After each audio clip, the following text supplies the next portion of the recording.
적극적 상상, 책에는 적극적 명상이라고 되어 있는데요.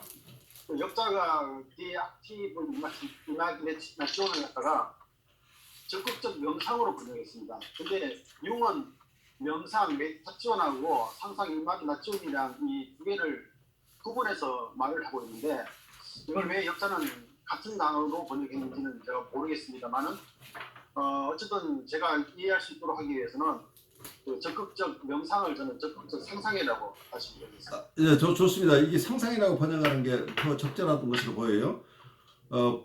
보통 이게 명상이라는 개념과 관상이라는 개념을 우리가 구별해서 쓰는 경우도 있는데, 메디테이션은 보통 지적 탐구의 메디테이션을 더 많이 사용하고, 그리고 아까 제가 또 하나 얘기했던 개념은 뭐였죠? 컨템플레이션이라고 하는 것. 이 컨템플레이션은 관상이라고 번역을 하는데, 여기서는 이미지네이션 부를 사용하는 경우에 컨템플레이션이라는 용어를 써오고 있어요. 어차피 이게 이냐시오 성인이라고 하는 분이 영신수련을 썼을 때 그 기도 방법을 컨템플레이션이라는 용어를 썼는데, 이 컨템플레이션은 어떤 상상을 통한 기도 방식이에요. 그래서 이미지네이션을 통한. 그래서 여기서 액티브 이미지네이션을 사용하는 기도법이 이냐시오 기도법이에요. 그래서 여기서 융이 지금 융의 이런 동양의 전통과 서양의 전통이 함께 맞닿아 있다는 것을 우리가 이해하면 좋겠어요. 그래서 여기서 이미지네이션을 상상으로 번역한 것은 적절한 것으로 보입니다. 그 내용 보면 원시 종족의 샤먼들과 메디슨맨들은 그들의 저승으로의 여행 체험을 공개하지 않고 스스로 자기만 간직하고 있다가 젊은 후계자 샤먼들에게만 가르침을 주었습니다. 그들의 환자는 저승 여행에 참여하지 않습니다. 왜 아까 말했던 그 치료 이야기랑 잘못된 것을 나타내고 있죠. 치유자만이 꿈을 꾸고 귀령 세계로 여행을 합니다. 이것은 계속된 문화 발전 과정에서 부분적으로 느슨해졌습니다. 고대 그리스의 아스클레피오스와 다른 치료의 신들이 사원 수면되어 있는, 즉 인큐베이션 차원으로 그냥 그대로 이해하는 게 나을 것 같습니다. 인큐베이션 차원에서 사제는 자기 자신의 꿈에 주목할 뿐 아니라 환자의 꿈을 살핀다고 합니다. 고대 사원에서는 어떤 지하실이나 이런 데 치료실 비슷하게 이런 시설이 있었던 것으로 보여요. 카토슈라는 제도가 있는데 전문가가 아닌 보통 사람이 자발적으로 한 신에 의해 감동 혹은 그에 의해 사로잡힘을 당합니다. 그리고 그 기간 동안에 그는 자기의 꿈을 적었고 이것은 사제에 의해서 해석이 되었다. 융은 결코 자기의 명성을 강화하기 위해서 그가 발견한 것을 독점하려 하지 않았습니다. 그 대신에 그가 적극적 상상이라고 부른 무의식을 다루는 방법을 그의 환자들에게 가르쳤습니다. 그래서 적극적 상상의 원리는 비판적 기능을 중단하고 정서, 정동, 환상, 강박적 사고 또는 깨어있는 상태에서의 몽상이 무의식에서 나타나고 마치 객관적으로 존재하는 것처럼 대면하는 것으로 구성되어 있습니다. 이 내용들은 흔히 그것을 엄숙하거나 화려한 방식으로 표현합니다. 호기함과 우스꽝스러움의 지독한 뒤섞임. 그래서 처음에 의식은 충격을 받거나 이 모든 것을 쓸데없는 짓이라고 비난하고 싶은 기분을 느낀다고 합니다. 또한 사람들은 불안 때문에 정신적 경련을 일으킬 수도 있습니다. 그리고 어떤 사람은 아무것도 나오는 것이 없는 것 같거나 혹은 너무 깊이 무의식 속으로 빠져든 나머지 잠들어 버리기도 합니다. 그러나 적극적 상상의 바로 진수는 정신을 차리고 깨어서 무의식의 내용들과 대면하는 것입니다. 그것은 내적인 현상에 대한 윤리적 책무를 의미합니다. 그것이 없다면 그 사람은 권력 원리에 빠져들 버릴 것이며 그런 종류의 적극적 상상은 다른 사람이나 상상하는 사람 자신에게 해롭다고 합니다. 적극적 상상이 일종의 흑주술이 될 수도 있다는 것입니다. 여기서 굉장히 중요한 얘기를 하고 있죠. 내적 현상인데 여기서 상상이라고 하는 것 자체가 이미지네이션 자체도 그것은 중요한 경험이에요. 그래서 우리의 삶의 경험이라는 얘기예요. 그 실제 외부적인 삶 속에서만 경험이 일어나는 게 아니고 이미지네이션이라는 것도 우리가 받은 패컬티 중에 하나죠. 우리 패컬티 중에 이미지네이션이라는 기능을 통해서 실제 경험이 일어나요. 그래서 저는 영신수련 쪽을 조금 경험한 사람이기 때문에 여러분에게 이제 이 얘기를 하는데, 이 상상을 통한 기도 방식이나 여기서 융이 썼던 적극적 상상 기법, 환자를 치료할 때 적극적인 상상을 하도록 도와주는 기법인데, 이 상상을 통해서 무엇이 일어나냐면 실제 체험 속에서 인격의 도야가 일어나는, 사람의 변화가 일어나는, 트랜스포메이션이 일어나는 경험을 해야 된다는 얘기예요. 그래서 여기서 윤리적 책무가 따르지 않는 단순한 어떤 호기심에 의한 상상, 이런 것들은 어쩌면 데미지를 줄 수도 있다고 하는 거죠. 이 부분은 굉장히 실제 사용 방법에서 굉장히 주의를 요하는 거죠. 이것 자체가 우리의 인간의 트랜스포메이션, 인간의 성숙을 위해서 바르게 사용되지 않으면 오히려 나쁜 영향을 받을 수도 있게 된다는 걸 이해하셔야 돼요. 우리 가면서 보죠. 네, 그다음 환상에 형성하는 그것을 기록하는 것으로, 선화로 그림을 그리는 것으로, 또 채색화로 그림을 그리는 것으로, 드물게는 춤을 추는 것으로 할 수 있습니다. 기록된 대화가 가장 분화된 형태이며 이게 가장 광범위의 통찰로 인도하고 있습니다. 그래서 그것이 가장 좋은 결과를 이끌어냅니다. 미적인 형상화를 지나치게 강조하는 것은 의미를 인식하는 데 반하는 것이므로 피해야 한다고 이미 말하고 있습니다. 너무 빨리 의미를 추출해내려는 욕망을 멈추고 참을성 있는 공식적인 형상화에 머무르도록 해야 합니다.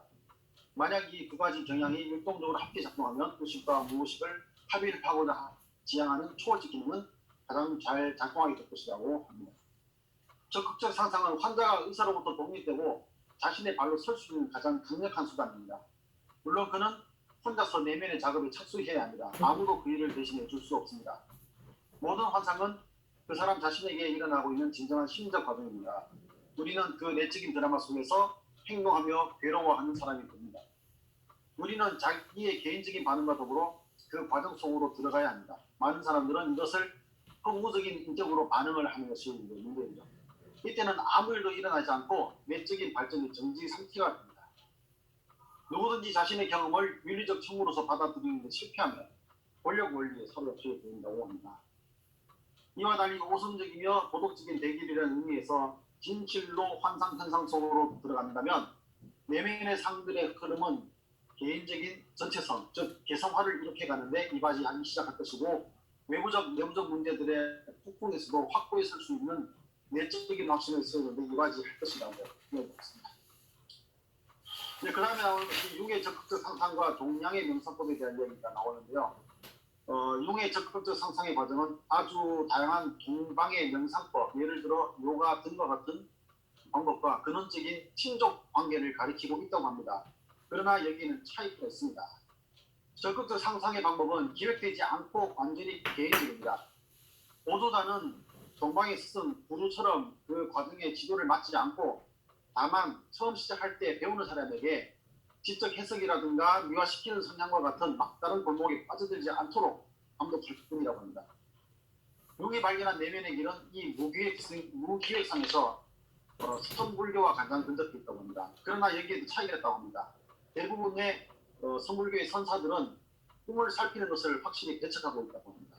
그들은 꿈을 극복해야 할 착각이라고 보기 때문인데, 이에 반해서 융은 꿈을 명상법을 지지하는 자기의 알림으로 보고 있다고 합니다. 융은 동방의 지위로부터 깊은 인상을 받았지만 서구인으로서 동양의 요가 기법이나 다른 방법들을 흉내내는 것을 항상 경고했습니다. 그는 이것을 하나의 도둑질이고 자기 고유의 문화의 전제, 특히 자기 자신의 그림자를 건너뛰는 것이라고 보았습니다.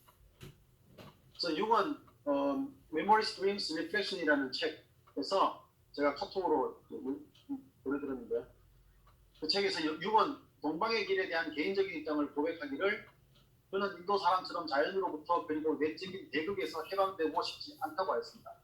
하나의 헌신적으로 삶에 충만하면서 자라는 지혜를 찾고 싶다고 이야기했습니다. 융의 말은 자연, 신혼, 그리고 삶은 나에게 전개된 신격이다.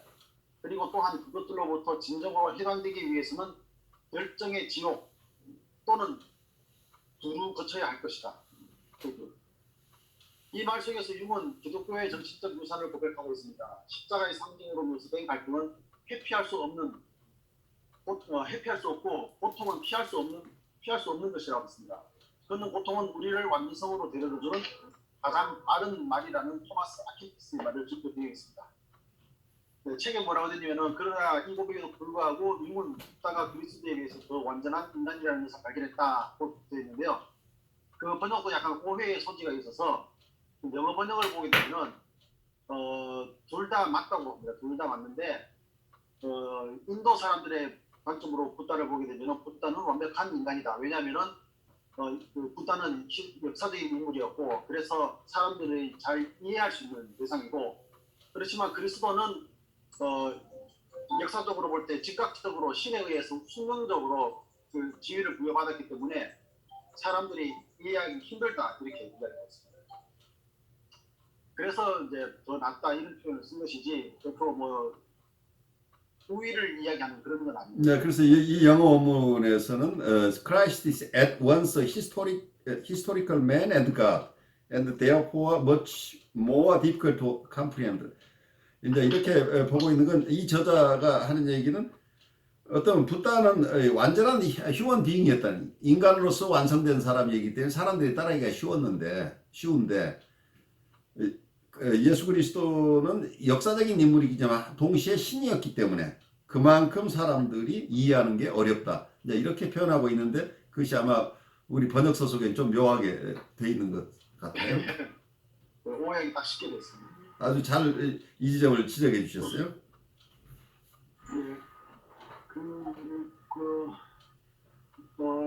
그 뒷부분 좀 내려가가지고요.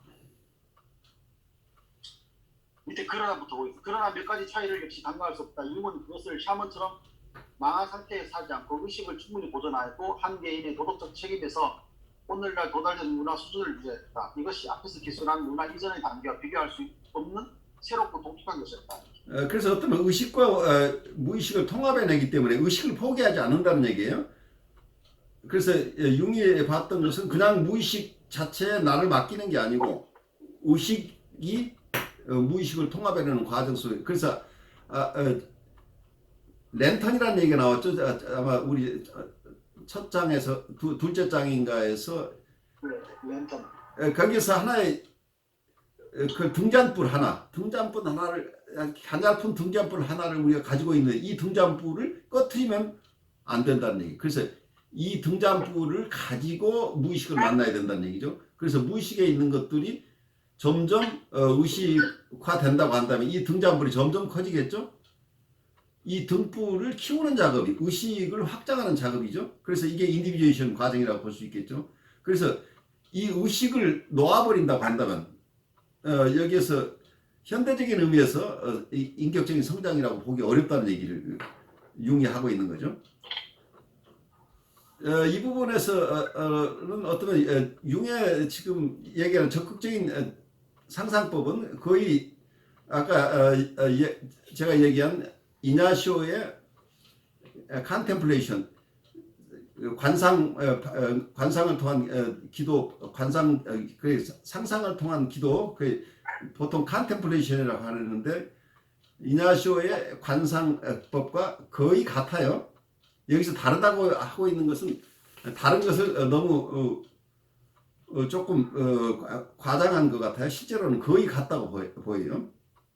거기에서 어떤 면에서 상상의 폭을 좀 좁힌다는 의미가 있죠. 여기서는 적극적인 상상을 하는데 아무 제한 없이 하도록 하는데 이 이냐시오 기법에서는 상상을 할 것들을 너무 미리 정해준다. 그래서 상상이 충분하게 일어나지 않도록 어떤 면에서는 그 제한적인 것이다라고 보고 있는데 보통 영신수련 쪽에서 봐서는 거기에 성경 구절이나 예수님의 공생활을 가지고 기도를 하는데 그래서 이때 어떤 장면을 구성하는 과정 속에서 성서 구절을 가지고 어떤 첫 장면 정도를 구성하는 것을 도와주는데 이것은 어떤 트레이닝 과정이기 때문에 처음부터 바로 어떤 관상으로 들어갈 수 없기 때문에 이분들을 훈련하는 과정 속에서 그런 어떤 도움을 받는 것이죠. 그래서 훈련법으로서의 이제 이런 초기에 어떤 상징을 가지고 들어간다고 하는 것에서 이런 상징을 가지고 들어가지 않는 융의 기법과 다르다고 표현하고 있는데 사실은 이건 이렇게 설명을 해요. 처음에는 우리가 어떤 상상을 가지고 들어가는데 처음에 어떤 무대 설정을 하고 가는데 그래서 처음에 예수님도 있고 예수님을 도와주는 어떤 분도 있고 그 이웃 사람도 있고 이렇게 배치를 처음에는 하는데 이건 마치 자기가 하는 것처럼 처음 시작을 하지만 기도를 하는 과정 속에서 이것이 우리가 처음 했던 것에서 전혀 다른 방향으로 그 내부에서 스스로 어떤 동력이 일어나서 우리가 통제할 수 없는 상태로 들어가게 된다는 거죠. 그래서 예수님은 예수님 스스로 알아서 행동하시는 거지 처음 우리가 어떤 기획했던 대로 되는 게 아니라고 하는 측면에서 이렇게 처음 시작하는 과정에서 조금 차이가 있을 뿐이지 실제로 여기서 추구하고 있는 것은 융의 적극적인 상상법과 거의 같다고 보고 여기에서도 무의식에 다 그냥 맡기는 것이 아니고 자기의 의식을 가지고 있기 때문에 많은 부분에서 공통점이 있는 것으로 보여요. 그렇게 보시고 그 다음으로 가보죠. 네, 그 다음에는 융의 적극적 상상과 관련된 유사한 임상 방법들을 쭉 다루는데 그 첫 번째 나오는 게 방금 교수님 말씀하신 이냐시오 로요라의 영신수련, 책에는 영성수련이라고 불러요. 같아요. 예. 영신수련이 일반적으로 쓰는 말이라고 하죠. 그렇게 됐고 그 다음에 그 의사들이 쓰는 방법도 쭉 나오고요. 그 다음에 약을 쓰는 방법도 나오고 있습니다. 일단 그거 보시면 될 것 같고요. 그 다음에 마지막 부분에 이 챕터에서 다루고 있는 게 그 무의식의 일반화를 다루는 건데요. 그러면 융이 가지고 있는 것은 무의식을 자기만 가지고 있는 것이 아니라 일반적인 사람들도 그것을 접할 수 있게 해야 된다 하는 것이고요. 그래서 무의식은 한 인간의 삶에서 생각한 것을 그 사람이 그것을 통합할 수 있는 그 시기에 게시하는 독특한 방식을 가지고 있다. 가장 깊은 내면의 빛에 거룩한 신비를 경박한 호기심으로 탐색하는 것은 융의 보기에 부당한 것이었다고 말하고 있습니다. 그 다음에 밑에 내려가면은 그리하여 융의 뒤에 그의 저승의 여행에서 경험한 것은 자신만의 일이 아니라 많은 다른 사람들이 이르기도 하다는 사실을 인식하였다. 그래서 융에게 남은 것은 어떻게 그것을 다른 사람에게 이해할 수 있도록 할 것인가 하는데 연금술의 상징을 알면서 그것을 방법을 찾았다 하고 그래서 그만두고 있습니다. 시간상 여기까지입니다. 아이고 굉장히 어려운 지금 챕터를 잘 소화해 주셨어요. 아마 이 챕터에 나오는 내용들은 굉장히 많은 의미가 있을 거예요. 여러분들이 다시 한번 특히 잘못 오해가 될 수 있는 부분들을 잘 바로잡아서 전체적인 맥락이 통하도록 발제를 해주셔서 여러분들이 큰 도움이 될 거예요.